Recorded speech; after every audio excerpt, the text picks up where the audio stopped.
In the 1980s, a small team from AMC and Renault set out to defy Detroit's rules, building an SUV with a car's skeleton.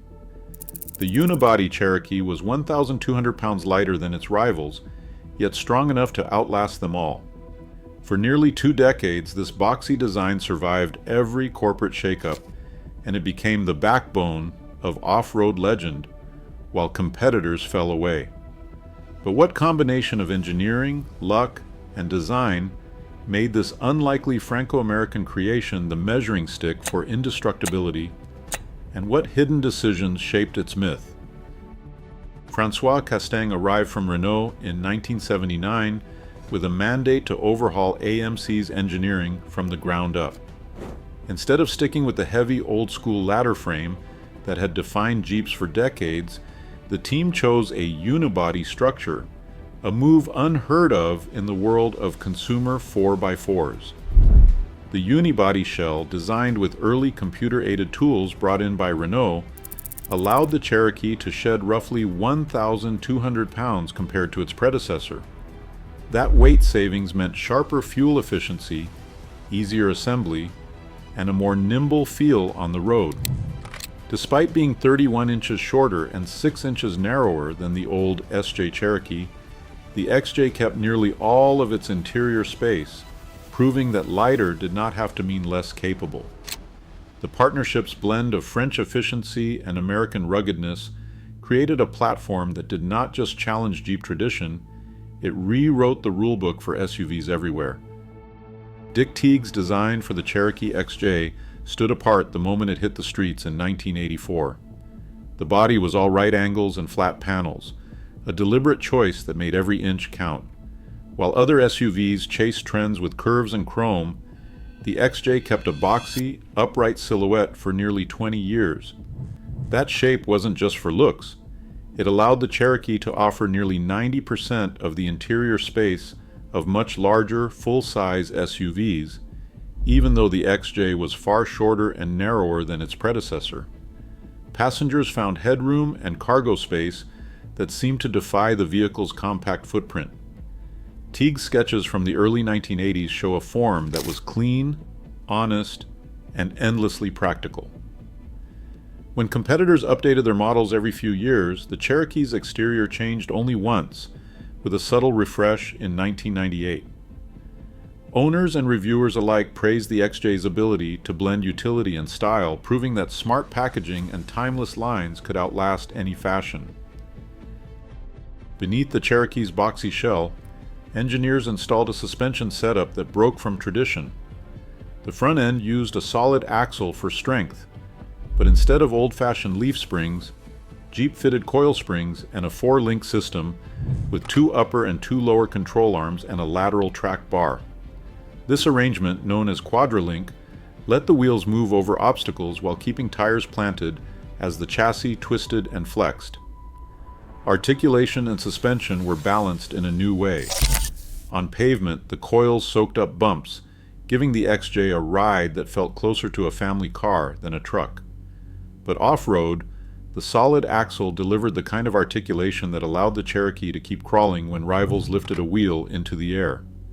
The same geometry worked for both 2-wheel and 4-wheel drive models, simplifying manufacturing and repairs.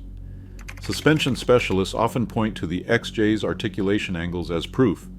It could clear ruts and rocks that stopped heavier SUVs cold, all while handling weekday commutes without complaint. The heart of the Cherokee's reputation for indestructibility beats under the hood, the 4.0-liter inline 6. Born from the AMC long-running engine family, this power plant arrived in 1987 and quickly became the stuff of legend. Its cast iron block and head, along with a 7-main bearing crankshaft, gave it a foundation that could take abuse year after year. The high-output version, introduced in 1991, delivered 190 horsepower and 225 pound-feet of torque, numbers that put it at the top of its class for the era. But the real story is not just about power. It is about how these engines refuse to quit. Mechanics point out the understressed pushrod design, which runs cool and does not strain itself even after decades. Owners swap stories of odometers spinning past 300,000, sometimes 400,000 miles, all on original internals. One longtime driver describes nothing more than routine oil changes and a handful of spark plugs.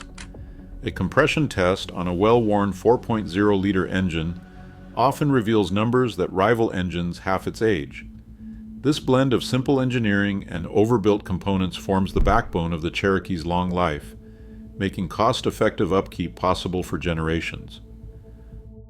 Walk into any auto parts store in America, and odds are the shelves still carry what you need to keep a Cherokee XJ running. That is no accident. When American Motors Corporation, AMC, built the XJ, they did not have the budget for custom everything. Instead, they sourced proven parts from whoever had the right deal. The steering column came from General Motors, the ignition system borrowed Ford's design, and Chrysler transmissions took over after the 1987 buyout. This patchwork approach meant the XJ was never held hostage by rare or expensive components. The parts bin mentality did not just save American Motors Corporation money, it built a culture of do-it-yourself repairs and upgrades that keeps these Jeeps on the road decades later. The result is a vehicle that is as easy to keep alive as it is to drive hard. Every Jeep Cherokee XJ owner, sooner or later, gets the same lesson. The engine cranks, but nothing happens. The culprit is almost always the crankshaft position sensor, known as CPS, a tiny part bolted high on the transmission bell housing, right where it can soak up years of heat and vibration. There is no warning, no sputter. One day, it just decides it has had enough, leaving drivers stranded in parking lots, driveways, or out on the trail. Chrysler issued technical service bulletins throughout the 1990s, quietly admitting the problem, but never going as far as a recall. Mechanics learned to check resistance with a multimeter, but most owners did not bother. Instead, the fix became a rite of passage. Veteran XJ drivers keep a spare CPS in the glove box just in case, and swapping one out on the roadside is almost a community tradition. It takes a ratchet, 10 minutes, and a willingness to get your hands dirty. For every story about the Cherokee's legendary engine, there is another about the time it would not start until someone pulled out that little black sensor and got back on the road.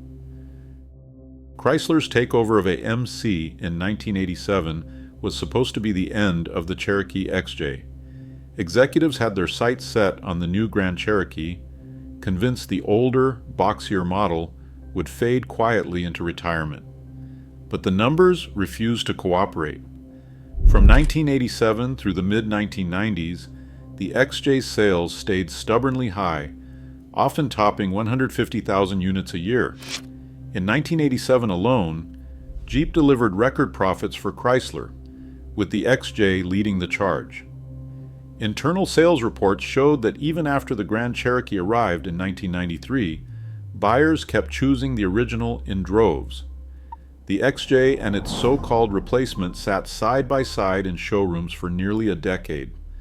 Market demand, not corporate strategy, dictated the XJ's survival. What was meant as a short transition became a 9-year overlap that defied Detroit logic. On rural mail routes across the United States, the Jeep Cherokee XJ became a familiar sight in the 1990s. The Postal Service ordered thousands of right-hand drive models because the Postal Service trusted the XJ to handle gravel roads, deep snow, and punishing stop-and-go schedules that wore out lesser vehicles. Carriers often kept the same Jeep for years, swapping stories about odometers rolling past 200,000 miles without complaint. Away from the fleet lots, a different kind of loyalty took root. At weekend trailheads and club gatherings, XJ owners developed their own rituals. One known simply as the XJ wave is a quick flash of fingers on the steering wheel, a silent nod between drivers who recognize a kindred spirit. Club presidents and longtime members talk about the Cherokee as more than a machine. It is a badge of belonging. From mail trucks to rock crawlers, the XJ's reputation lives on in the hands of those who keep waving and wrenching year after year.